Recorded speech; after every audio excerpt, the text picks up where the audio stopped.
They told you being good was weakness. They lied. Every self-help guru, every alpha male influencer, every keyboard warrior preaching about dark triad traits has fed you the same poisonous myth that power requires you to become a monster, that to win you must abandon honor, mercy, and fairness completely. This is the thinking of amateurs. While they're busy cosplaying as sociopaths and burning bridges like children with matches, the real players, the ones who actually hold power, operate by entirely different rules.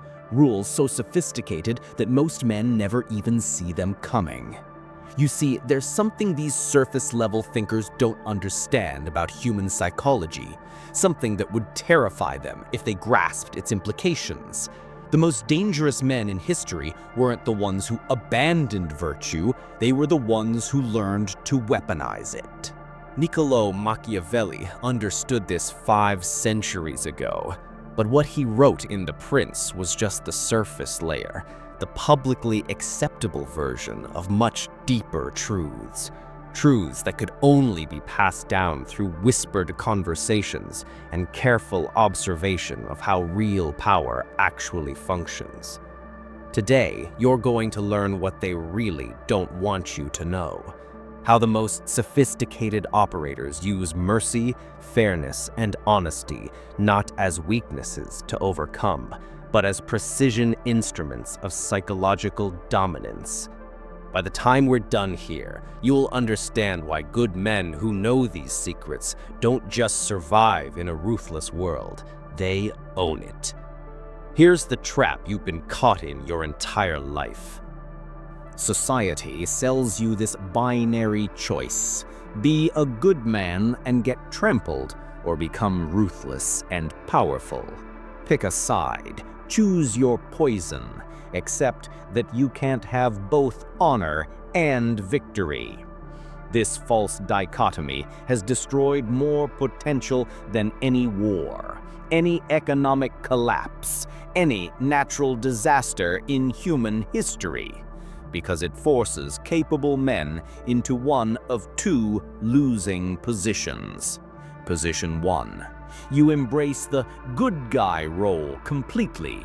You play fair, show mercy, tell the truth, and wonder why weaker men consistently outmaneuver you, why incompetent colleagues get promoted while you're passed over, why you're respected but not followed. Position 2. You swing hard in the opposite direction. You become the aggressive, take no prisoners stereotype that everyone expects from alpha behavior. You mistake cruelty for strength, chaos for strategy, and while you might intimidate some people, you also create endless enemies and burn through relationships like fuel. Both paths lead to the same destination, mediocrity. Because here's what no one tells you. The men who actually run this world, who shape industries and topple governments and build dynasties that last generations, they didn't choose either side of this pathetic binary. They transcended it entirely. They discovered something far more sophisticated, something that allows them to be genuinely virtuous while simultaneously being absolutely lethal. They learned the forbidden code. I'm going to share something with you that took years to understand. The reason most men fail at power isn't because they're too good or too evil. It's because they're operating with Stone Age psychology in a digital world. They're using brute force tactics in an environment that rewards surgical precision. I've spent the last decade studying how influence actually works at the highest levels. Not the Hollywood version or the motivational speaker version, the real thing. How billionaires manipulate markets, how politicians control narratives, how master negotiators make their opponents thank them for losing. And what I discovered changed everything I thought I knew about strength, strategy, and human nature itself. The most successful operators don't abandon virtue, they perfect it. They don't suppress their capacity for mercy, fairness, and honesty. They sharpen these qualities into weapons so precise that their targets never see them coming. This isn't theory. This isn't philosophy. This is observable, repeatable, measurable psychological technology that works every single time it's properly deployed. Machiavelli glimpsed this truth in Renaissance Italy, watching how the most effective princes managed to be both loved and feared, both generous and calculating. But he was writing for a general audience, so he could only hint at the deeper mechanics. Today, you get the complete picture. The Forbidden Code operates on a single, devastating principle that most men never grasp. True power is not about abandoning virtue. It's about controlling the timing, context, and perception of virtue. Think about it. Anyone can be cruel. Any weak man can be selfish. Any coward can lie when it benefits him. These behaviors require no skill, no intelligence, no strategic thinking whatsoever. But to be merciful in exactly the right way, at exactly the right moment, to exactly the right person in order to achieve exactly the outcome you desire, that takes mastery. To create a system so elegantly fair that your opponents defeat themselves trying to navigate it, that's artistry. To deploy honesty like a surgical blade that cuts through deception and exposes your enemy's deepest insecurities, that's weaponized virtue at its finest. Machiavelli called this sprezzatura, the art of making the extremely difficult look effortless. But he was talking about much more than courtly manners. He was describing a complete psychological operating system. This system has 3 core weapons. Each one transforms a supposed weakness into an instrument of absolute control. Each one allows you to maintain moral superiority while achieving strategic dominance. And each one works precisely because your opponents expect virtue to be naive, predictable, and exploitable. They're about to learn otherwise. Let me destroy a misconception that's probably been sabotaging your relationships for years. Most men think mercy means forgiving someone who wronged you and expecting nothing in return. This is emotional masturbation masquerading as virtue. It makes you feel noble while accomplishing absolutely nothing strategic. Real mercy, the kind that actually builds power, works completely differently. You strategically forgive someone for a small, visible mistake, not because you're weak, not because you're trying to be the bigger person, but because forgiveness creates psychological debt that can be collected later. Here's how this works in practice.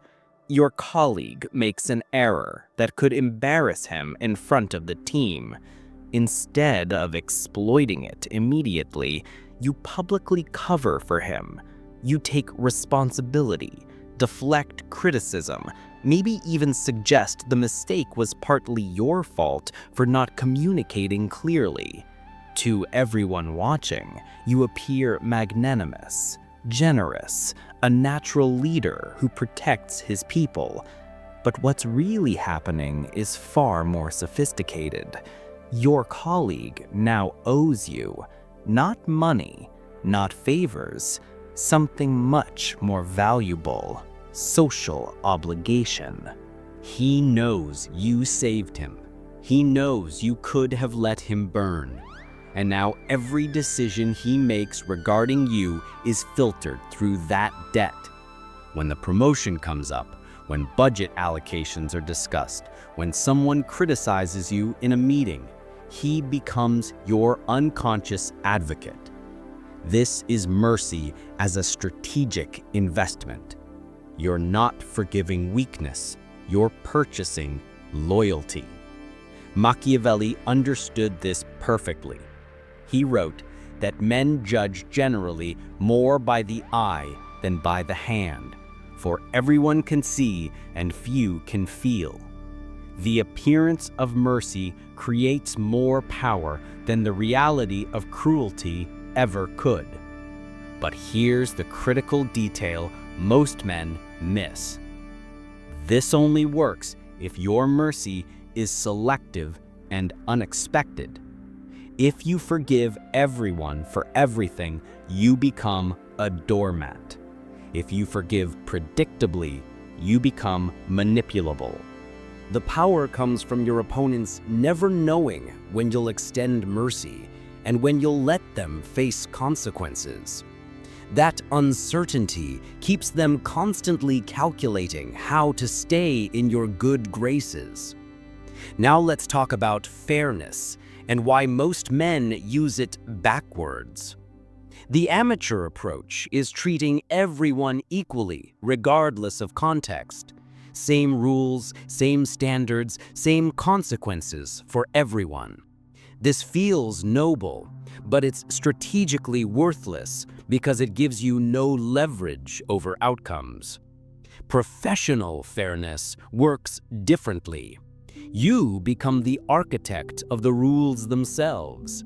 You don't just play the game fairly, you design a fair game that you're guaranteed to win. Let me give you a concrete example. You're leading a project with multiple stakeholders. Instead of accepting whatever random process exists, you propose a new evaluation framework. You present it as more transparent, more objective, more equitable than what came before. And it is fair, genuinely fair.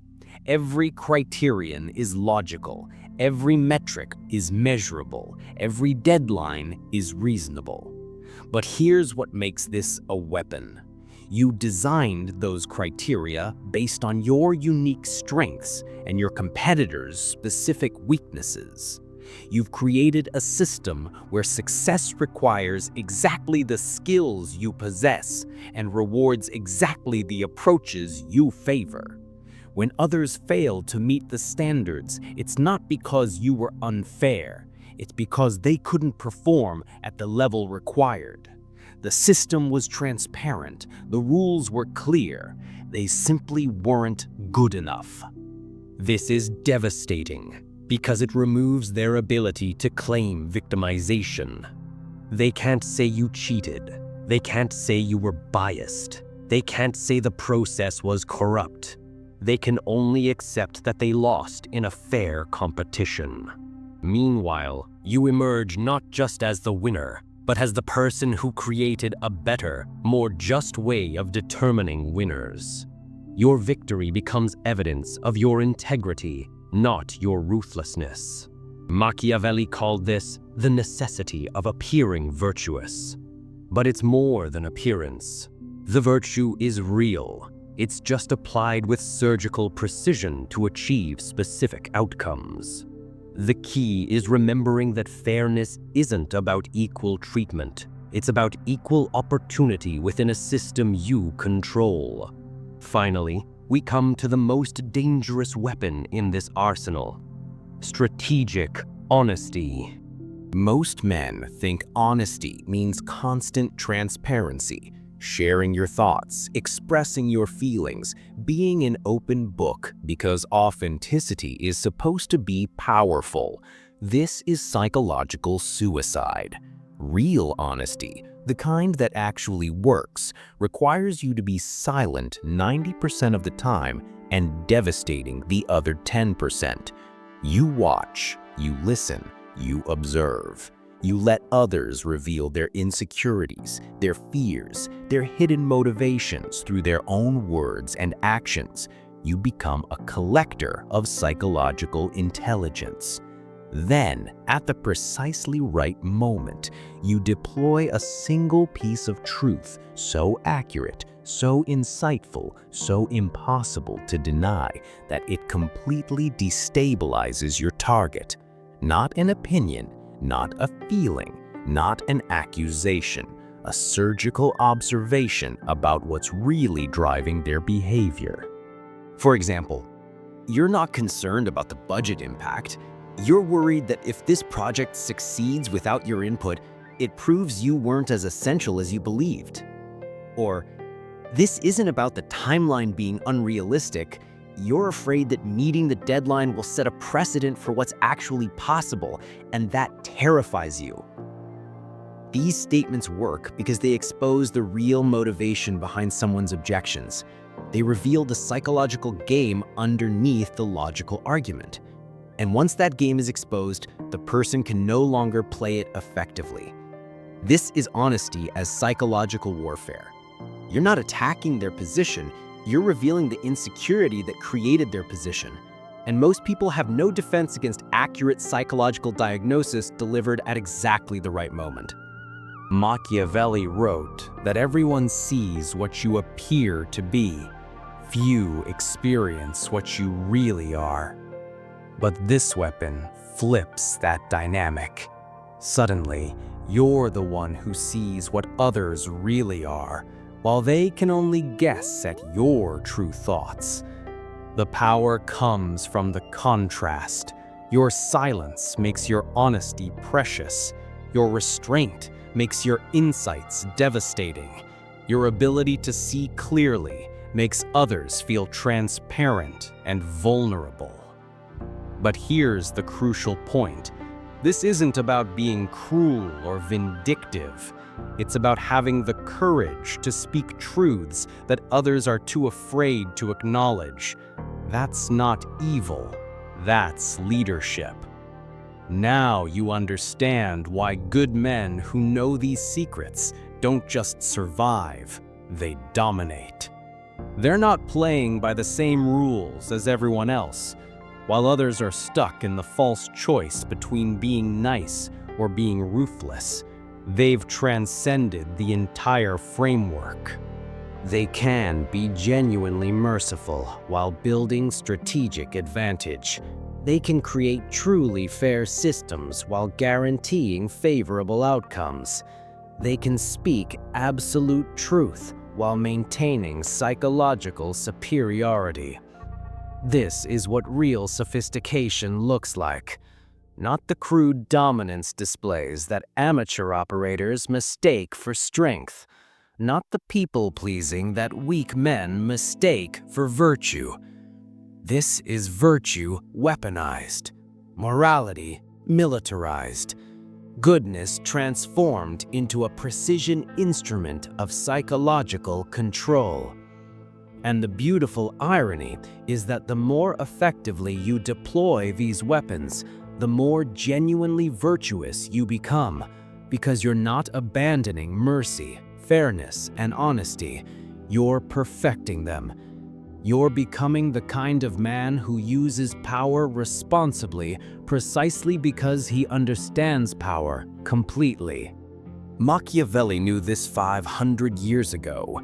But he was writing for princes who needed to manage kingdoms and navigate court politics. You're going to use these principles to build something far more valuable, a life where your virtue commands respect and your goodness inspires fear in those who would exploit it. The choice in front of you is simple. You can continue operating with the primitive psychology that keeps most men trapped in mediocrity. You can keep believing that virtue and power are opposites. You can keep letting inferior operators outmaneuver you because they're willing to be more ruthless. Or you can join the ranks of men who've learned to transcend these false limitations entirely. Men who understand that true strength isn't about abandoning goodness. It's about weaponizing it so effectively that your enemies defeat themselves, trying to exploit what they mistake for weakness. The forbidden code isn't just about winning. It's about winning while maintaining your integrity. It's about building power that's sustainable because it's based on genuine superiority rather than cheap manipulation. This is how good men become dangerous.